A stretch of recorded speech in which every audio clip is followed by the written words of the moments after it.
to us as far as the developments and the updates concerned from the conflict zones where Iran has now attacked Israel.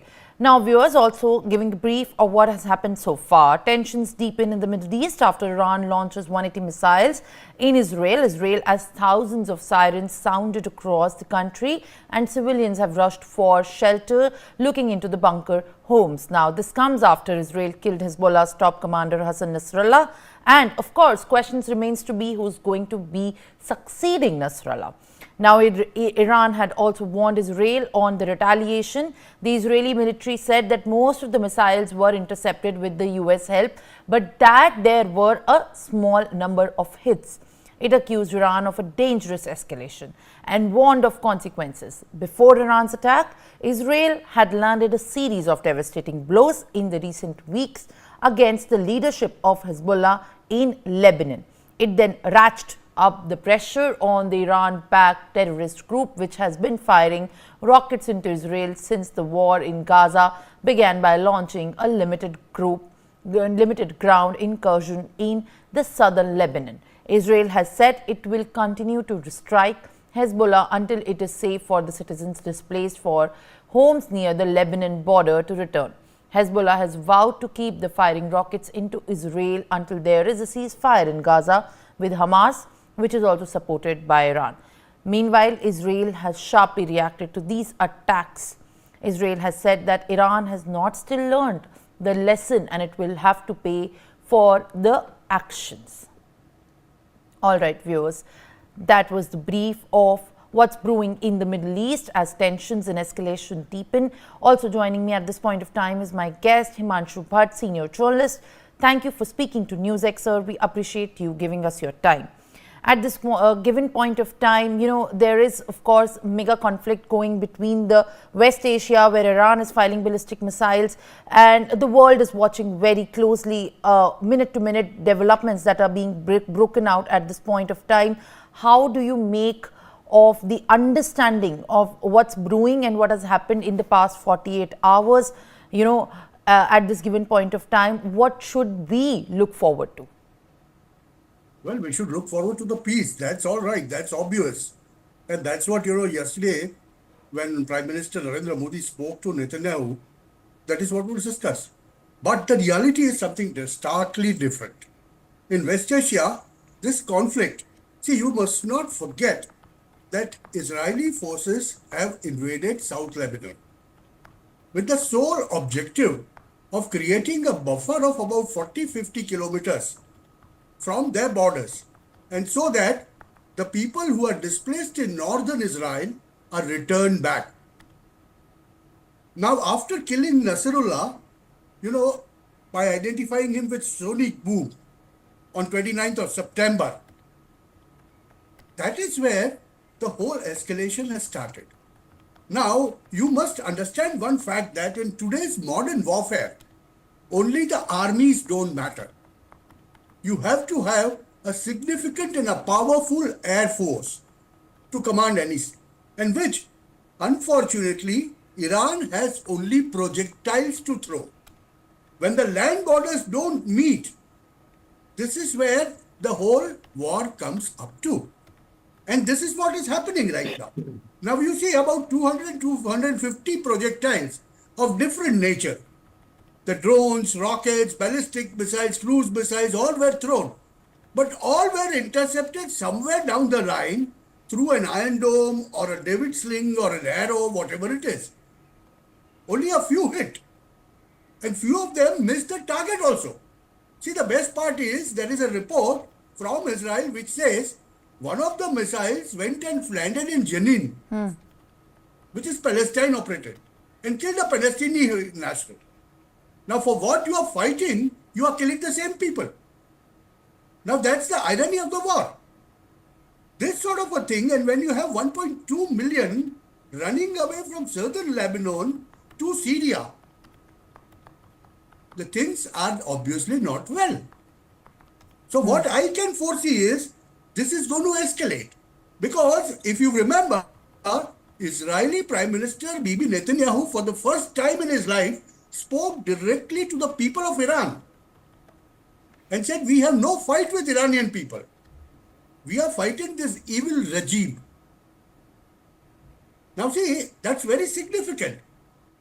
And so Israel will leave no stone unturned to retaliate back. And for your information, it's about, for the third time in last 3 weeks, that US has deployed additional troops in the area.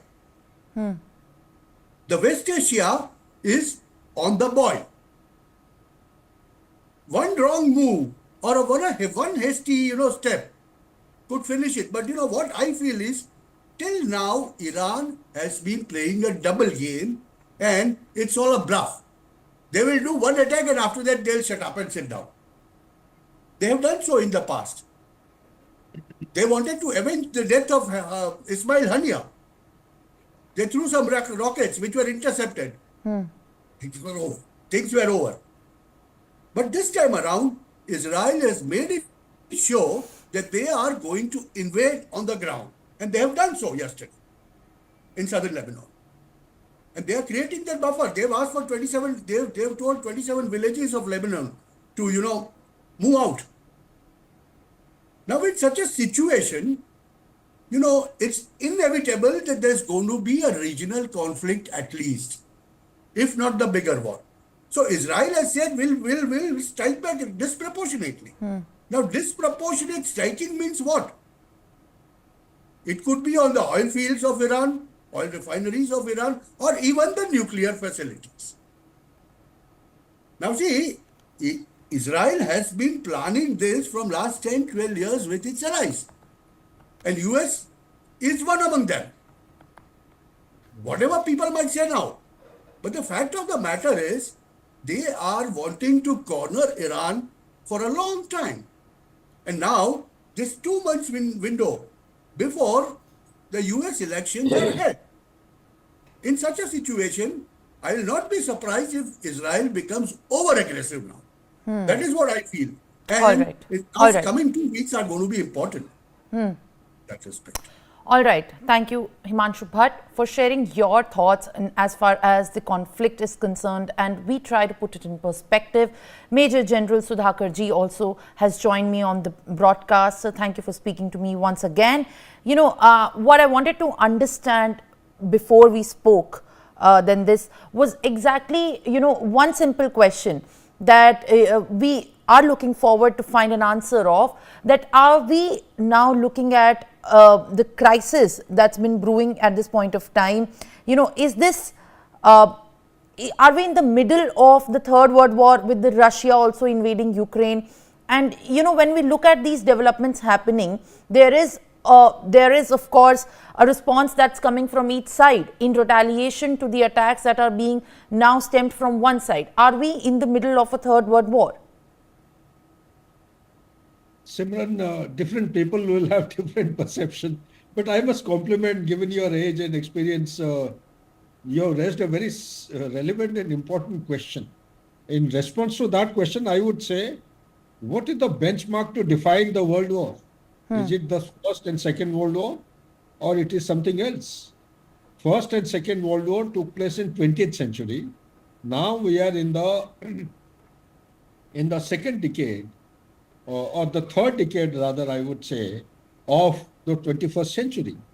The threat that was relevant and imminent during 20th century is no longer the same threat. Threats are totally different. You had a conventional threat in Second World War. Now there is a unconventional, there is a hybrid, there is a mix of hybrid and conventional threat, and there are non-military non-traditional kinds of threats emerging. Look at the drones. Look at the blackout of the electromagnetic spectrum that I spoke about 7th October by the non-state actors. Look at the non-state actor. Anyway, to respond to your question, my take, Simran, the answer is yes. This is the new normal of a modern warfare. Call it by any name, Third World War, or no World War, or a World War, or the way it is manifesting. This is, as per me, is the Third World War. What else? What more do you require? You have not two nations fighting. It's a war of proxies. Ukraine is not unfortunately, it has become a victim Why virtue of the poor leadership quality? I mean, being a military man, I have no authority to cast aspersion, but I would say the leadership in Ukraine is not pragmatic in its approach. Any meaningful, substantive, and well-meaning leader in Ukraine would have taken a different course of action. Okay, so there are no two stakeholders. There are multiple stakeholders. There are 32 of NATO. One is Russia. 32 countries are fighting against Russia. Russia is being willy-nilly supported by China, North Korea. Russia is falling short of. There is an ingredient called as nitrocellulose. Nitrocellulose is such an ingredient. It is used for making paint and varnish. It's a dual-use kind of ingredient. And the same ingredient is used for making rocket propellant. Major General, I'll request you to give me a second to put this forward as well. Because you have said, in your opinion, it is very strongly ascertained that we are in fact in the new normal of watching this third world war being broken out. But what is then expected of the world leaders? How in this category, in this entire diaspora of the new normal, what is expected of the world leaders to be acting on immediately at this point of time? Because these are the things, these are the developments which have been expected, sort of, given the kind of retaliations and small breakouts regionally we have been looking at. This is something that we anticipated if it wasn't contained earlier. So how the world leaders are expected to act at this point of time, and also because you're watching the entire chronology of the events very closely, I believe you are the right person to ask this as well. If at all the kind of behavior and the kind of attitude that should be done is being demonstrated at this point of time. Compliments again. You have very boldly opened up and asked a very relevant question, which every Indian, not Indian, every citizen in the world should be asking. In my opinion, the time has come. You need a leader like Narendra Modi. Upfront, straight, catch the bull by its horn. By no means am I suggesting that India should step into bringing peace to this region or any other conflict. You require a person who's straightforward, honest, truthful, who's got a high level of credibility, who's heard by East, West, and North, South to stand up and bring the conflicts to an end. You require one person, you don't require thousands of leaders. You require a person, leadership like Narendra Modi. That is my conviction. I'm saying as a military man, I'm conscious of the fact I'm not supposed to make a statement like this. We are supposed to be apolitical. I am replying to your question. Number two, I would say, nothing is impossible. This conflict, let me tell you, Simran, we are heading, I have already in your previous panel discussion, I have said we are heading for nothing less than disaster. Nothing will be left. This is such a escalatory matrix. Iran, fortunately, you must understand, since you are showing a lot of interest in geopolitics, there is a dynamics which is actually helping Iran to a large extent. What is the dynamic? Lack of geographical contiguity with a force inimical where the conflict is going on. It is 1800 kilometers away from Israel, the battlefield. So whatever attack they have to do, less for the non-state actors, they have to do by standoff means, either by missiles, by ICBMs, or by cruise missiles, or by Air Force. They do not have boots on ground to go into Israel. They have only the non-state actors. This is a saving grace as far as Iran is concerned. But the fact is, the same Iran, once upon a time, historically, if you look back, I'm sure Himanshuji will bear me out. He is a well-read, very senior journalist. Once upon a time, Ottoman Empire, Iran used to be a great superpower in the world order. They are still living in the historical legacy. They want to assert. They don't realize that the times have changed. So times are changing. We need to actually put our good, effective leader. One man will make the difference. One person in the world order. And that person, as per me, I'm convinced it is none other than Narendra Modi. So what does he do? Does he go around making peacemaking talks? No. It is by direct one-on-one engagement, like the way he spoke to Netanyahu yesterday. These are very substantive, subtle, meaningful initiatives which have potential to bring huge breakout of conflict to a ceasefire. I personally feel I am a NLP, some people say I'm an expert, but I have seen the leadership quality and this leader that he has gone through from childhood till now. People don't know much about, our Indians don't know, unfortunately, about a prime minister. He's the only man who can bring peace in the world order. Nobody else. Last show I told you, it is America who's good. America has to be brought onto a logical, rational, across the table dialogue to bring some sense and sanity that whatever they're doing in Middle East, this same thing will ruin their country. It's already destroying American society. They don't realize whatever they're doing in Central Europe is destroying American. Defense industry alone will not sustain a superpower. Today in the news, you are not covering, yuan has overtaken dollar. I don't know whether it is true or false. The de-dollarization is making waves in a significant way. So the superpower has to behave in a responsible manner, extend its responsibility in a substantive manner. Only then a superpower will become a superpower. It's not the 21st century, is not the century for double talk. It is a century for sensible, rational, rules-based perception and engagement with the stakeholder towards improvement of quality of life, livelihood, and our ecosystem that is supporting us. Otherwise, we are heading Major for General, I believe you have made this very measured comment in your capacity of being a voter, a citizen as well. But also, as you have suggested, that this is in fact the time where we are looking of having a leader like Narendra Modi, to in the time of crisis. But do you think the world, in fact, at this point of time, also looks at India in the same manner when we're talking about this conflict significantly? Is a lot of expectation also being given on India as per playing their part of being a peacemaker, or just India is in fact extending what it should be as a part of the nations where they are in fact advocating for dialogue and peace, rather than adding more fuel to the fire? Simran, again, makes me believe that you are being prompted with this question by somebody who's watching the show. Anyway, never mind. It's very stimulating. I would say, who else? There are 193 countries, if I respect my memory, in the United Nations, in this planet. You just go from A to Z. Just don't look deeper into every country. You just look at the whatever little know-how you have about the leaders today and the status of the country. Which country in the world is in a position that India is today? Talk about the economy, talk about the military might, talk about the soft power, talk about the most important in terms of economy is the consumer base. Our own citizens, they don't know. We have the largest youth bulge, 65% between 50 to 65 years. And amongst that, in that youth bulge, you have got almost more than 500 million consumer base who's spending $12 and more. This is by an international IMF study report by the World Bank itself.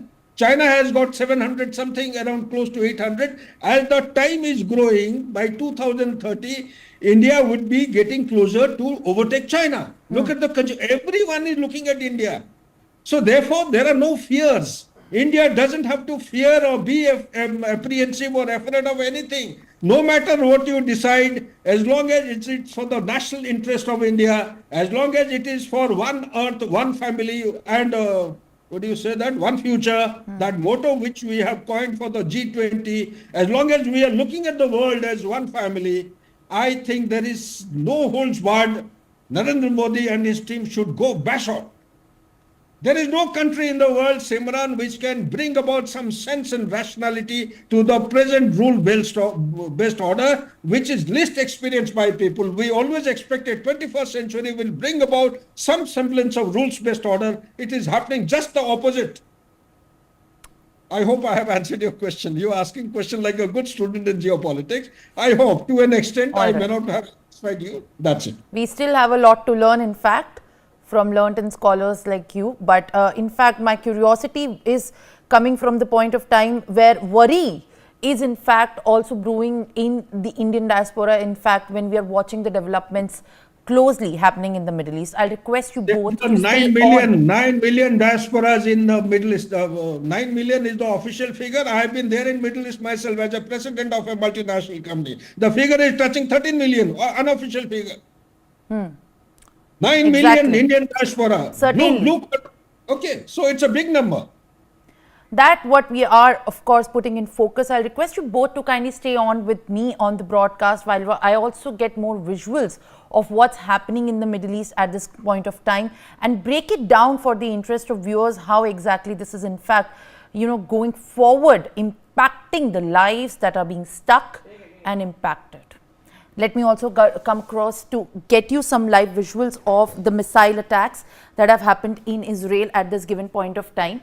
And when we talk about the missiles that have rained over in Jerusalem, viewers, this is how the sky looked yesterday when there were sirens all across Israel, when Iran decided to fire missiles in the airspace and in the city of Jerusalem where the rains of the missiles actually started pouring in and there were sirens happening. The civilians had shot some videos which actually are emerging right now all over social media and in fact also showing how deadly it felt to them.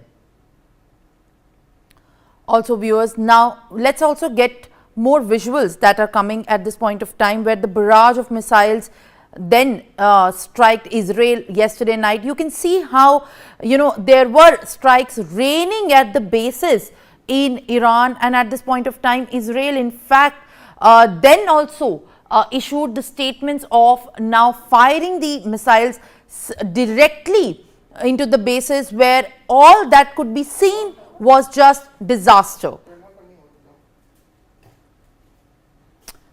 As more than hundreds of them were launched into the airspace of Israel, then Israel decided to actually make it a no-flight zone and shut down all the airspaces. All right, viewers, that was all for this for the news of the nation and the world. We'll continue to track more developments very closely. Till then, stay with us.